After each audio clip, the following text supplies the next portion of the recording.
शांतिगिरी महाराज निवडणूक लढवण्यावर ठाम. आज पुन्हा अपक्ष उमेदवारी अर्ज केला दाखल.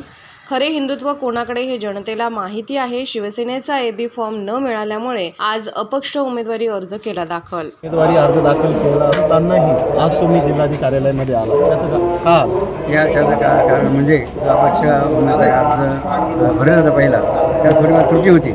की आमच्या वकील साहेबांची त्रुटी पूर्ण करून ती तुम्ही पूर्ण करायची आज आम्ही या ठिकाणी उपस्थित झालेलो आहोत. तुम्हाला असं वाटत नाही का आता तुम्ही आता उमेदवारी अर्ज दाखल केलेला आहे आणि आता तुम्ही लढणार आहात, यामुळे हिंदू मताचं विभागणी होणार आहे, त्यामुळे याचा फायदा वाजे यांना होणार नाही तर त्यामुळे आमच्या सर्वांनी असा केलेला आहे की खरे हिंदुत्व कोणाकडे आहेत हे आता जनता जन ठरवणार आहेत.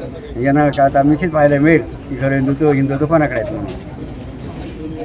उमेदवारी अर्ज जो आहे तो दाखल केला आहे. तुम्हाला निवडणूक निर्णय अधिकाऱ्यांकडून आज एबी फॉर्म दाखल करण्याचे आदेश देण्यात आले होते. तर त्या काही थोड्या त्रुटी होत्या आणि आमच्या वकील साहेब त्या पूर्ण करून आज त्यासाठी आज आम्ही अपक्ष उमेदवारीचा अर्ज भरण्यात आलो आणि ती एक काळजी घ्यावी प्रिकॉशन म्हणून दुसरा अर्ज आज या ठिकाणी उमेदवारी भरण्यात आलेला आहे. तुम्हाला शिवसेना शिंदे गटाकडून उमेदवारी देण्यात येणार असल्याचं आश्वासन देण्यात आलं होतं, मात्र आता त्यांनी उमेदवार जाहीर केला आहे, त्यामुळे तुम्ही निवडणूक लढवण्यावर ठाम आहात का? हो, तर आमच्या सर्व भक्त परिवार या जनतेनेच हा निर्णय घेतलेला आहे.